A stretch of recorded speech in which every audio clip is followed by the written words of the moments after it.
मित्रों, पौराणिक कथाओं में अक्सर अप्सराओं का जिक्र होता है। कहा जाता है कि देवलोक में कई सुंदर अप्सराएं रहती हैं, जिनकी खूबसूरती कभी कम नहीं होती। ये सभी देवों का मनोरंजन करने के साथ कई बार स्वर्गलोक में रहने वाली आत्माओं और देवों की वासना की पूर्ति भी करती हैं। लेकिन इन बातों में कितनी सच्चाई है, ये कोई नहीं जानता। परंतु क्या आप जानते हैं कि कुछ अप्सराएं ऐसी भी थीं जिन्होंने धरती पर प्रेम किया और वो यहीं की होकर रह गईं। तो आइए जानते हैं कि आखिर अप्सराएं धरती लोक पर साधारण मनुष्यों से विवाह क्यों करती थीं। नमस्कार मित्रों, स्वागत है द डिवाइन टेल्स पर। पौराणिक कथाओं के अनुसार स्वर्ग लोक की अप्सराएं इतनी सुंदर होती थीं कि किसी भी सिद्ध पुरुष का मन बस उसे एक बार देख लेने से ही डोल जाता था। उन्हीं में से एक अप्सरा थी उर्वशी। अप्सरा उर्वशी का सौंदर्य बड़ा ही मनमोहक था।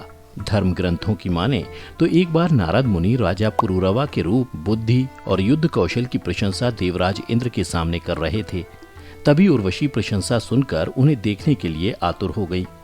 वो बिना कुछ सोचे समझे स्वर्ग से धरती पर आ गई, जहां पुरूरवा को देखते ही वो मंत्रमुग्ध हो गई।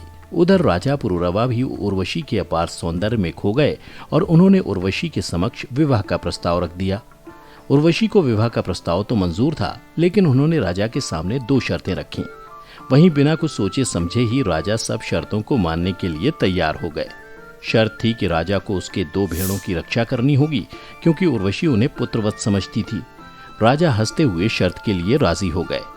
वहीं उर्वशी की दूसरी शर्त यह थी कि सहवास के समय के अलावा एक दूसरे को नग्न अवस्था में देखने पर वह वापस स्वर्ग चली जाएंगी। राजा इस शर्त के लिए भी मान गए। मित्रों, अगर इस कथा को विस्तार से जानना चाहते हैं तो ऊपर आई बटन पर क्लिक करें। मेनका। हिंदू पौराणिक कथाओं के अनुसार मेनका को स्वर्गलोक की अप्सराओं में सबसे सुंदर माना जाता है। मेनका सुंदरता के साथ कुशाग्र बुद्धि और सहज प्रतिभा से निपुण थीं। एक कथा की माने तो महर्षि विश्वामित्र के कठोर तप के कारण इंद्रदेव भयभीत हो गए और उन्होंने मेनका को स्वर्ग से धरती पर भेजा, ताकि वह विश्वामित्र को अपने रूप और यौवन से लुभा सकें और उनका तप भंग हो जाए। जिसके बाद अपने सौंदर्य के जाल में मेनका ने सफलतापूर्वक विश्वामित्र को फंसाकर उनकी तपस्या भंग कर दी। उसके बाद मेनका के रूप को देखकर महर्षि विश्वामित्र मोहित हो गए और उन्हें अप्सरा मेनका से प्रेम हो गया। वहीं दूसरी ओर मेनका को भी असल में महर्षि विश्वामित्र से प्रेम हो गया, जिसके पश्चात दोनों शादी के बंधन में बंध गए। कुछ समय बाद दोनों ने एक पुत्री को जन्म दिया, जो शकुंतला के नाम से प्रसिद्ध हुई। शकुंतला ऋषि कर्ण के आश्रम में पली बढ़ी और फिर उसका विवाह राजा दुष्यंत से हुआ। पुंजिक स्थला। मित्रों, यह तो सभी जानते हैं कि माता अंजनी से हनुमान जी ने जन्म लिया, वही उनकी माता थीं। लेकिन बहुत कम लोग जानते हैं कि माता अंजनी किसी समय इंद्र के दरबार में पुंजिक स्थला नामक एक अप्सरा हुआ करती थीं। कथाओं की माने तो एक बार अप्सरा पुंजिक स्थला ने तेजस्वी ऋषि के साथ अभद्रता कर दी, जिसके बाद क्रोधित ऋषि ने पुंजिक स्थला को श्राप दे दिया कि वो वानर की तरह स्वभाव करने वाली वानरी बन जाए। पुंजिक स्थला ऋषि से क्षमा मांगने लगी। तभी ऋषि को अप्सरा पर दया आ गई और उन्होंने कहा कि अप्सरा का वानरी रूप भी परम तेजस्वी होगा। अप्सरा से वानरी के रूप में एक ऐसे पुत्र का जन्म होगा जिसकी कीर्ति और यश से उसका नाम युगों युगों तक अमर कर देगा। इस तरह अंजनी को वीर पुत्र का आशीर्वाद मिला। इस शाप के बाद पुंजिक स्थला धरती पर चली गईं और वहां एक शिकारन के रूप में रहने लगी। वहीं उनकी मुलाकात केसरी से हुई और दोनों में प्रेम हो गया। केसरी और अंजना ने विवाह कर लिया, पर संतान सुख से वंचित थे। तब मतंग ऋषि की आज्ञा से अंजना ने तप किया। मित्रों, तब वायु देवता ने अंजना की तपस्या से प्रसन्न होकर उसे वरदान दिया कि तुम्हारे यहाँ सूर्य, अग्नि और सुवर्ण के समान तेजस्वी वेद वेदांगों का मर्मज्ञ विश्वंदय महाबली पुत्र होगा। पवन देव की कृपा से पुंजिक स्थला को एक पुत्र मिला, जिसका नाम आंजनेय रखा गया, जो आगे चलकर बजरंगबली और हनुमान के नाम से प्रसिद्ध हुए। रंभा।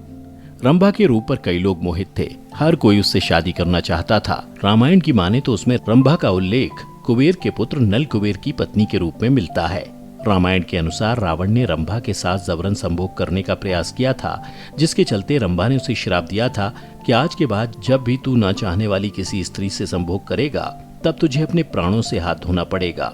कहा जाता है इसी श्राप के डर से लंकापति रावण ने माता सीता को छुआ तक नहीं था। वहीं महाभारत में इसे तुरुम्ब नाम के गंधर्व की भी पत्नी बताया गया है। तो मित्रों, आपने देखा इंद्र देवता की किन अप्सराओं ने धरती पर आकर विवाह किया और इसके पीछे कारण क्या थे। बता दें, ऐसी और भी अप्सराएं हैं जिन्होंने धरती पर ही राजाओं या ऋषियों से शादी की। अगर आप उनके बारे में भी जानना चाहते हैं तो कमेंट करके ज़रूर बताएं। आज की इस वीडियो में बस इतना ही। हम उम्मीद करते हैं कि हमारी वीडियो के जरिए आपको आपके सवालों के जवाब मिल गए होंगे। अगर ये वीडियो आपको पसंद आई हो तो इसे लाइक और शेयर ज़रूर कीजिएगा। अगर आपने हमारे चैनल को सब्सक्राइब नहीं किया है तो ज़रूर करिए। इसके साथ ही मुझे दें इजाज़त। और हाँ, इस वीडियो को अंत तक देखने के लिए आपका बहुत बहुत शुक्रिया।